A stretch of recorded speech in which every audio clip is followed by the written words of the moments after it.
জানা এক নদীর কাছে গভীর কিছু শেখার আছে। সেই নদীতে নৌকা ভাসায় ঢেউ জানা এক নদীর কাছে গভীর কিছু শেখার আছে।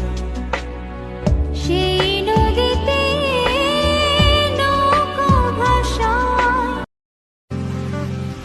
ওরে নীল দরিয়া আমায় দে রে দে ছাড়িয়া, বন্দি হইয়া মন পাখি হায় রে কান্দে রয়া রইয়া। যদি প্রকৃতির সুখ পেতে চাও তবে চার দেওয়ালের ভিতরে বন্দি নয়, খোলা আকাশের নিচে মুক্ত বাতাসে ঘুরো।